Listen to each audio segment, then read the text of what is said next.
Thinking Aloud. Conversations on the leading edge of knowledge and discovery with psychologist Jeffrey Mishlove.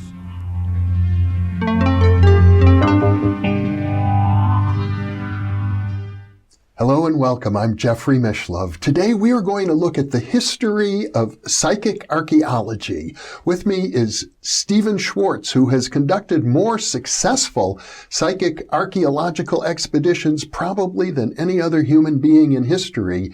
Before he began his actual explorations, he wrote a book called The Secret Vaults of Time, in which he explored this fascinating history. He is also the author of the Alexandria Project, a book about one of his expeditions, as well as the 8 Laws of Change. Welcome, Stephan. It's a pleasure to be here. It's a pleasure to be with you once again. It's unusual, I think, in the history of parapsychology for somebody to write a historical book analyzing previous work, and then, as I recall in the appendix of that book, you laid out a methodology. If this work was going to be done today, here's how it should be done in great detail, and then you went out and did it. That's true. The Secret Vaults of Time and Opening to the Infinite, which is the other book, the last one, yes, are... I saw remote viewing as an engineering problem. Mm-hmm. And in fact, specifically, what I had in mind was anti-submarine warfare. Oh. You know, the officer on a surface ship is trying to find a submarine. He is in one environment, the submarine's in another environment, or domain, if you will. He never actually sees it. He sees it only through the interposition of electronic sensors. Mm-hmm. And my conception of remote viewing, because I always began from the perspective, not is it real, but can you do anything with it? Yeah. Because if you can do something with it, then it must be real. And so the anti-submarine warfare, you know, he has towed arrays, electronic things that are out there. He has to conform with their limitations. He has to speak their language. He has to understand how to interpret what they're telling him. And only in that way can he perform his function. Well, in a sense, my perception of what I was doing was exactly the same thing. Mm-hmm. The remote viewer is contacting one domain. I'm in another domain. I have to understand the limitations of the viewer. I have to understand the parameters under which he's operating. I have to be able to interpret what he's saying. So I conceived of this from the beginning as an interdisciplinary, because I don't believe in omniscientist. Yeah. So I always saw this as an interdisciplinary activity. And the reason I got to archaeology, I originally wanted to find black holes. Mm. And I went to a friend of mine in Arizona who was one of the senior astronomers on the telescopes down there. And he said, your chances of doing this are 0 because people wait years to get time on a telescope, and they're not going to turn it over to some cockamamie idea. Yeah. Remote viewers are going to find black holes. Yeah. So I thought, well, what else could I do that was triple blind? Because I always started from the perspective that it should be triple blind if possible. Mm-hmm. And at the time, I was, because I've always been interested in anthropology, and I was reading a lot of stuff in the archaeological literature about where to look. How do we know where to look? So much of our finds are serendipitous. If only we had a way we could find things, that would be ever so much better. Because many archaeological sites are buried. Well, they're not only buried, but they're discovered serendipitously. You know, some peasant is taking his cart along a pathway or somewhere out in the outback, and he comes across a hole, and he looks in the hole, and there's something, or the road collapses, or they're building a new road and they expose it. It's all serendipity. But you did discover that throughout history there have been archaeologists who worked with psychics. Well, to pick up your original point, So I thought, well, okay, archaeology. Well, if I'm going to do archaeology, what has gone before? Yeah. And so The Secret Vaults of Time is the book that I wrote after doing a number of years of, about 5 years, of careful research in the use of non-local information in archaeology. Because I wanted to know what had been done and could it be done and had been successful and how did they do it and what ought to have been improved. And I remembered when I started this research, I remembered at university reading Herodotus's histories, and in the 46th chapter of Herodotus, there is the first outbound remote viewing. And it's done exactly the way it would be done today. Double blind. Double blind, and where people are doing what amounts to an outbound protocol. Where the king of Lydia, as I recall, posed a challenge to the oracle at Delphi. Well, not just Delphi. Croesus, the king of the Lydians, now part of Turkey, was in his capital at Sardis, and he got intelligence that Cyrus, the king of the Persians, was going to invade him. Well, what to do? Because the Persians were a very big empire, and the Lydians were really quite small. So he didn't know what to do. So he sent out what he called embassies, basically a group of guys, and he gave them very specific instructions. He said, you are to wait until the 100th day from today when I'm giving you these instructions. And when it is the 100th day, you are to go into the oracle. He went to the 7 oracles of the ancient world. And you are to say, what is Croesus, son of Alietes, king of the Lydians, doing? And you are to write down the answer. I mean, it all sounded, but that's a whole conversation about how pre-technological cultures kept cadres of people, of remote viewers to help guide them. But anyway, he sent out these embassies, these 7 embassies, and we only know what one of them said because that was the successful one, and so that's the one Herodotus recorded. And they went to Delphi, and they went to see the Pythoness. These are young girls in their early teens who were sitting in a kind of cat's cradle thing over clefts in the earth. Some people think that it's not entirely agreed, but some people think that the hydrocarbons that bubbled up from the earth acted essentially as psychoactive substances and put the girls in a kind of altered state of consciousness, and they were trained to be remote viewers, basically. And so when the embassy went in on the 100th day, the Pythoness, even before they asked the question, said, I can count the sands of time, the 100 days. I can see the great oceans that they had come from far away. And lo, I see a shell-covered tortoise and a lamb in a great bronze cauldron and a great bronze lid. And so they wrote all this down. It just sounded like nonsense. They wrote it all down, and they went back, and when they got back, all the embassies, they all presented what their particular oracle had told them. And when it came to Delphi, Croesus got down and bowed and gave obeisance, because on the 100th day he had thought to himself, what is the most unkingly thing I could be doing? And he had a big fire built in the courtyard of his palace, and a big bronze tripod brought in, and a great bronze urn, and he personally cut up a lamb and a tortoise and threw them into the water, exactly as she had described. So I remembered that. And then, as when I was doing my original research with Edgar Cayce, I had run across an account of a man named Jacques Amir, who was a kind of uber peasant. Let's just for a second, though, let's go back to Croesus. Okay. Because, as I recall, the story goes, the oracle told him, well, if you go to war against the Persians... So then he went back. No, that's the second question. So then he goes back to the oracle at Delphi, and he says, what's going to happen in this potential war between himself and Cyrus. And the oracle says, if you cross this river, a great empire will fall.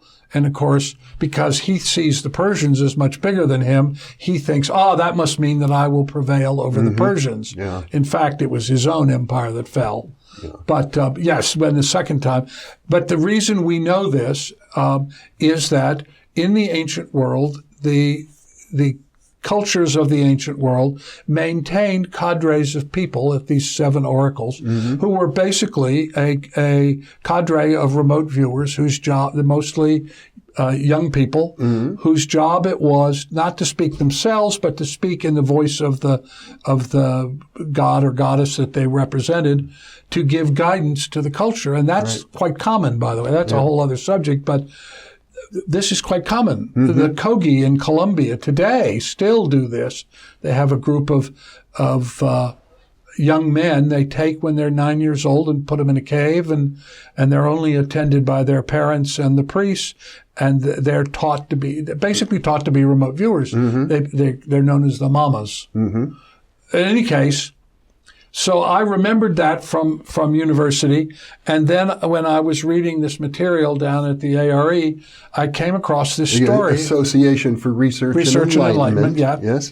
Where I spent 5 years doing the basis, the scholarly research that I did before I became an experimentalist. Preparation. Yes. Very important. Yes.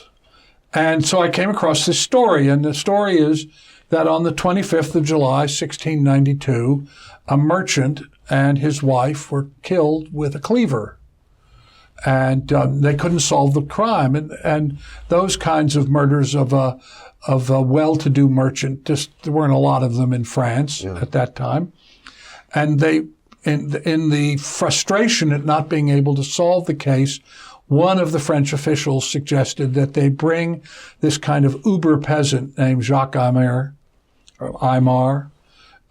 to come, and he got there. He was a dowser. What few people realize is that from the 1200s to the 1600s, a lot of the extraction of metals, metal ores, was done as a result of dowsing. They located them with dowsing. And you can see old books where you see the dowsers. And anyway, Aymar said that they were killed by, the merchant and his wife were killed by three men, and he guided them to Beaucaire, about 100 miles away, where out of a lineup of men, 13 men, he picked one man who then confessed. He'd been arrested for theft, completely unrelated. And Aymar said, you're the murderer. And when they pressed him, he admitted that he had been. And then Aymar led them to where the other two men, and they had just crossed over to Grenoble, so they were out, they couldn't catch them. And I remembered reading this, and out of that, the Abbé Valmont had written a book called Occult Physics about the use of dowsing, and that resulted in the first scientific test of non-local consciousness. The Prince de Condé had the French Academy of Science prepare 6 holes, and in one hole is empty, one hole they put gravel, and the other 4 holes they put different metals. And Aymar was correctly able to identify which was the empty hole, which was the hole with gravel, and which hole had the metals, but he couldn't distinguish between the different kinds of metals. And I remember reading this, and so I thought, well, that's directly applicable to archaeology. So when I began doing this research, I started looking. It's also, I suppose, applicable, his work, to psychic criminology and to yes, I mean, he was the use of psychics in oil and mineral exploration. Yes, exactly. And so I thought, well, I'll focus on archaeology. Astronomy, I'm not going to get I'm not going to be able to do it. So I will focus on archaeology. And I want to know what was done before, as I said. So I started, and the first thing that I came across was Frederick Bly Bond, who was the man who reconstructed Glastonbury Abbey. Very famous archaeological site in England. Well, it was, until Henry VIII destroyed it, it was one of the leading Christian centers in the British Isles. And if I recall correctly, associated with the Grail legend. Yes, Joseph of Arimathea is supposed to have come there, and they have a tour and a holy spring that's associated with healing. And it's still regarded as a sacred location. Oh, a sacred location long before Christianity, going back to the Druids and maybe before that even. So it's always been a sacred site. But Bly Bond, of course, Henry VIII took it over, took everything out, and it fell into ruin. And Bly Bond was hired as the archaeological director. And he began, with a British Army officer, doing what today we would call automatic writing. This was at a time when the British upper classes were very involved with spiritualism and theosophy, and that was a big part of the sort of upper class English. The late 18th, early 20th, or late 19th, early 20th century. Yeah, it's he starts early 20th century. But I mean, Blavatsky and all that goes beforehand. Anyway, he, using automatic writing, gets guidance, he thinks, from the monks who actually had been at the abbey. But in any case, they tell him where to dig. He himself was the automatic writer. He and this British officer would sit across from one another, holding a pen and trying to clear their minds, but to hold the intention that they would receive guidance about where to dig, because he had a very limited budget, and he was a very ambitious man. He wanted to make a big splash. He was known for his work on rood screens and things like that, but this was his real opportunity. And so he wanted to be successful, and he was interested in consciousness things, I guess we would say, because that was part of that part of England at that time, that kind of history. Anyway, he got very specific guidance. And I actually, when I was doing the research, I went to England and interviewed men who were then in their 80s or 90s who had been workers. And they said he would come out in the morning and he would gather a team of diggers, local men, and he would just walk out into a field. I mean, because then it was nothing but ruins. He'd walk out onto these just green sward, and he would say to them, now start digging here. And he would put a line down, and he'd dig along here. And by God, they would dig along there, and a wall would come up. And in that way, he was able to reconstruct the cathedral and the abbey. And he found all kinds of things. And he was greatly lionized, because this was a very big deal at the time. And then he wrote a little book called The Gates of Remembrance, which told how he did it. And that just was unacceptable to the scientists of the day, the archaeologists of the day. So he lost his position. He ended up cleaning the implements that he had found when he had been the director. It's a very sad story. And when I went there, this is in the very early 70s, probably about 73, 72, when I started the research for that book and interviewed these people. When you went there, there was no mention of Bly Bond, except there was a model that he had built, and in it was a little tiny label that said, constructed and based on research by Frederick Bly Bond. And I wrote the Archbishop of Canterbury and said, could I come and see any files they had on Bly Bond? And they wrote me back, and the Archbishop wrote me back and said, we don't discuss Mr. Bond and have nothing to say about this subject. Now I understand. I haven't been back there in a number of years, but I understand they're giving him a little more credit. But he reconstructed this. And if you look at his excavations and you look at his reconstructions, And what he started with, it is really quite extraordinary because, as I say, these men that actually did the work, they said they never could figure out what he was doing. It never made any sense to them. He'd just walk out in the field and say, oh, dig here, from here to here, and he'd stake it out, and they would dig, and there would be the thing. And a lot of things. He found a tomb with, all sorts of stuff.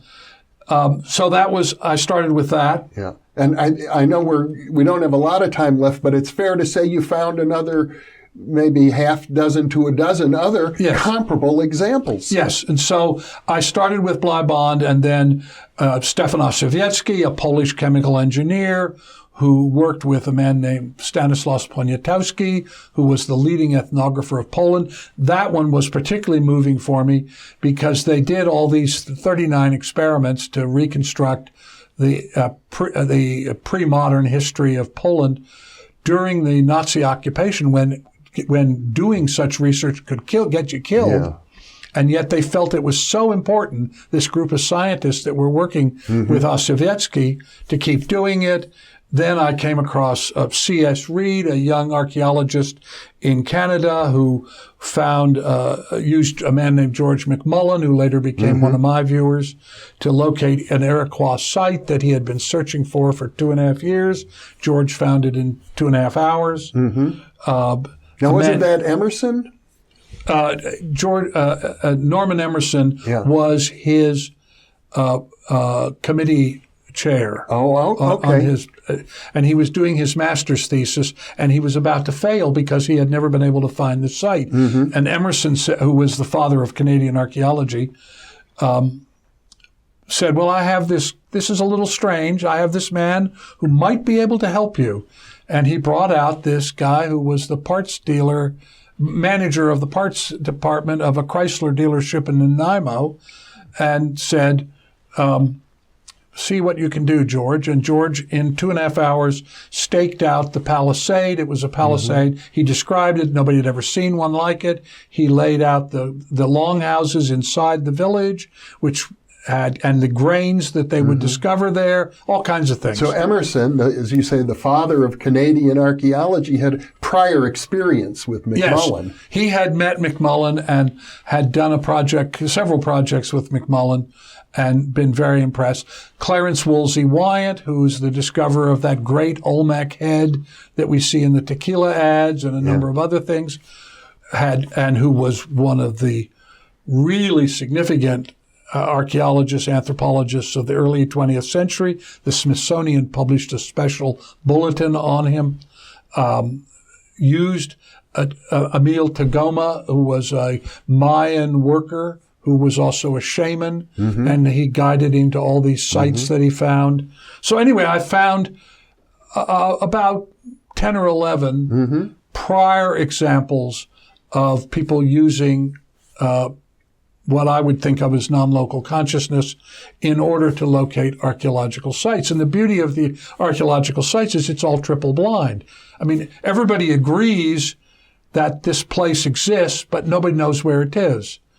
And what I began to do when I began to research was not only to use remote viewing to find things, but I also I arranged to have run by an independent authority, an independent expert, an electronic remote sensing survey of the same area to see whether you could find electronically what the remote viewers were finding with non-local consciousness. And in every case, you could not. And I'm not talking about casual. I mean, when I did the Eastern Harbor in Egypt, Cleopatra's Palace, Marc Antony's Palace, the Timonium, the Lighthouse of Pharos, I got the side-scan sonar work done by Harold Edgerton of MIT, who had invented side-scan sonar. And I asked him, all of my work has always been interdisciplinary. I know that most parapsychologists feel that they are not respected and that people dismiss them. And my experience has been very different. I have always gone to the top of whatever specialty area I needed because of my conception of what's going on. And I've never been turned down. I mean, Harold Edgerton, who was then one of the most famous scientists in America, I sent him a telex from Cairo and said, I'm using remote viewing to do a survey of the Eastern Harbor in Alexandria, Egypt. Will you come over and do the side scan sonar parallel to it? Well, I think what you're saying is scientists who are at the very top of their profession are more open-minded than the middle tier. Yes. What I learned out of all this, and it's completely consistent with Thomas Kuhn, probably the leading historian and philosopher of science in the 20th century, if you talk to people who are the first tier people, many of them have gotten there because of their own intuitive experiences that have allowed them to make breakthroughs, and they're open. It's the second tier and third tier people whose reputations are tied to peer acceptance, who are very uncomfortable doing anything that's out of the norm. People are so afraid of being associated with magical thinking. Yes, exactly. Whereas when you look at Max Planck, I mean, he gives an interview in 1931, and he's one of the most famous scientists in the world, and he says, they say to him, what have you learned? You're the father of quantum mechanics. What have you learned? And to their astonishment, this is the observer, and he does this very knowing what he's doing. He's speaking publicly through a very prestigious venue. He's trying to get something across. He's not doing this casually. He says, what I've learned is that consciousness is fundamental and causal. You cannot get behind consciousness. Space-time, materiality arises from consciousness, not consciousness from materiality. What a good note to end on, Stephen. It's been a journey exploring all of this with you, and I'm delighted to let our viewers know there's more to come. So all right. Thank you so much for being with me. My pleasure. And thank you for being with us.